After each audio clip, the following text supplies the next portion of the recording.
Browns 19-17 winners in their preseason finale against the Rams, who I don't even know if they brought any of their first and second stringers with them. It was probably the smallest preseason sideline that I have ever seen. But the Browns won. There's a lot to get into, and let's start with Shedeur Sanders, Mary Kay. Shedeur came in to start the second half. He struggled, took some sacks, never really got the offense moving like he did in that first Carolina game. And then right when there was a chance to lead a 2-minute drill, something that Dillon Gabriel got to do at the end of the first half, Kevin Stefanski decided to sit Shedeur Sanders down. He sent Tyler Huntley in, who did lead the game-winning drive.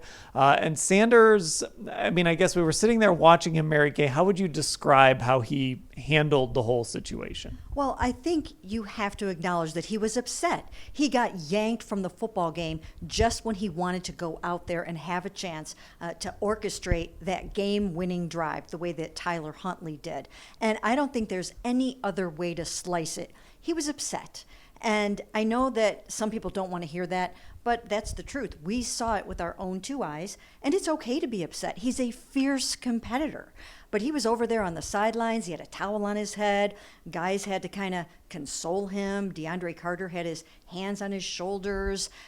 Tony Brown was consoling him. Bill Musgrave. He wanted a chance to go out there and win the game. And I asked him about that after the game. And he was gracious enough to do a second wave of interviews when the people who were in with Joe Flacco came back into the locker room.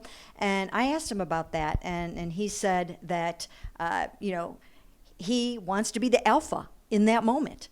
And who wouldn't want to be? So he was upset. He asked Kevin Stefanski to keep him in the game. Kevin shook his head. And, Shedeur didn't get that chance, but he should want that chance.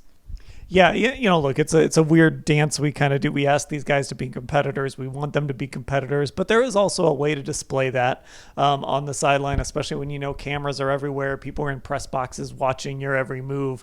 There's certain ways to express that behind the scenes or handle it kind of out of the spotlight. He obviously didn't do that exactly in the moment, Ashley, but like Mary Kay said, to his credit, he stood there and answered questions. Even when in the first media session he had, one of the PR people said 2 more questions, and he kind of said, no, I'll answer as many as I need to. So Shedeur handled it well after the fact, but the interesting part here is now Shedeur is going to go into this stretch where I don't know when we're going to see him play a football game again. Yeah, and I wonder if that was a big part of his frustration. I mean, obviously everyone came into this game, everyone came into this week knowing Joe Flacco had won that starting job. And we've talked about it. It hasn't felt like a 4-quarterback competition in a while. It really felt like it was Joe's job to lose anyway. Just no one would say that from the team. But it's different now. It's different now when it's been announced and you know that. So I'm sure that was part of it. And on top of it, he had to watch Joe Flacco and Dillon Gabriel before him go out and have pretty good showings, and then really only frustration when he was out there. And of course, like the blocking and things weren't the same when he was out there with the reserves in a lot of cases on the O-line. But it definitely wasn't what he expected out of himself either, I don't think. Now, also another thing to note here is he's also watching Dillon Gabriel really start to come on in these last 2 preseason games. Obviously, he had the turnovers in Philadelphia, but aside from those, look good. And today, Mary Kay, he put those turnovers aside. He did not turn the ball over today. He led 2 scoring drives in that second quarter after he came in with 10:43 on the clock, including a really impressive 2-minute drive. And what's interesting here is Dillon Gabriel is maybe making a push, especially with Kenny Pickett hurt, for that QB2 job.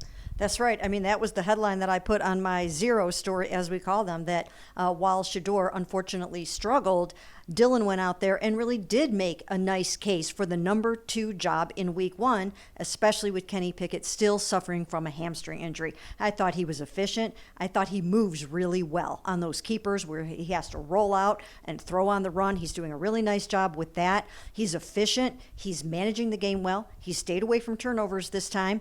And as you mentioned, he put points on the board on both of his drives. So now his track record for getting the ball in the end zone or setting up a field goal is pretty good in his first 2 games. I think he had a really, really nice showing. And I'm sure, again, that was hard for Shedeur, but he was in a different situation playing with 3rd and 4th teamers. Yeah, and Ashley, look, Dillon Gabriel did not get off to a great start in camp. He was taking a lot of criticism. There was a lot of noise around him, and I think it's a credit to him that he's really answered the bell when he's gotten an opportunity to get out there and play in these games, even if it hasn't always been against the best of the best out there. Yeah, I think when we've seen Dillon Gabriel at his best, it has actually been in these two games. I think these two games have been better than anything we really got to see from him in practice. And we've talked about why that is. They were testing a lot of things out, especially with him and Kenny Pickett and wanting their input on things. That was how they were designing this offense. And I agree with, Mary Kay. I think he made the case today for why he should be the backup. But I still think for me personally, if I was making the choice, which no one is asking me to do that, if Kenny's healthy, I think it should be Kenny just based on the fact he's a veteran. There's a lot that goes into that backup quarterback position. But obviously that person has to be ready to go in a play. And I think Dillon showed he can handle a lot. And if it's between the two right now, I think that's the direction you would have to go.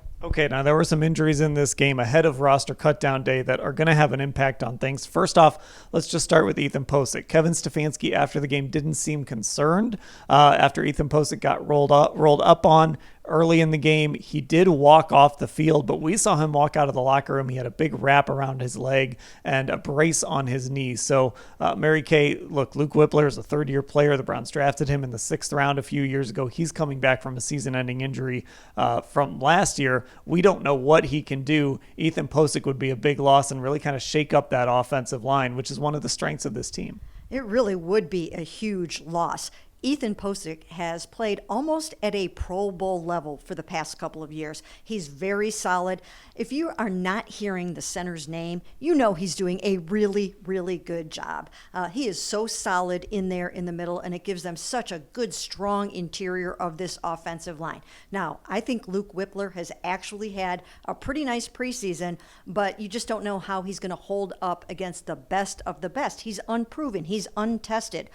So hopefully for the Browns, Ethan Pocic won't be as serious as it looked when he walked out, kind of hobbled out a little bit with that full knee brace on. But in the early going, it doesn't look great. Yeah, Ashley, he's going to get some more testing on Sunday. My days are off. I almost said Monday. He's going to get some more testing on Sunday. So we'll just kind of await word on this. But obviously, if he is out for some amount of time, it's something the Browns are going to have to adjust to. Yeah, and to Mary Kay's point, I remember the stat from 2023, which Ethan went from being an insurance policy at center for this team. They were all in on Nick Harris, who was a draft pick who's now no longer with the team.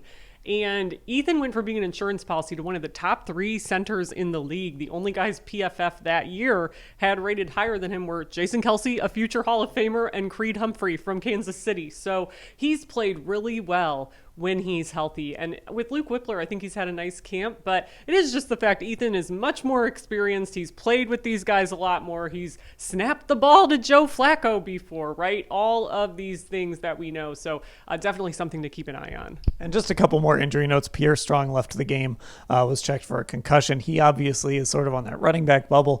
And Blake Whiteheart, who was probably going to make the team as tight end 3, he left the game with a knee injury. So those are just a couple things to keep an eye on as we get towards Tuesday's roster cut down deadline at 4 p.m. The Browns practice at 3 p.m. that day, so I think we'll get those cuts probably before they take the practice field. You can find everything that happens, every roster move they make between now and then, all at cleveland.com/Browns.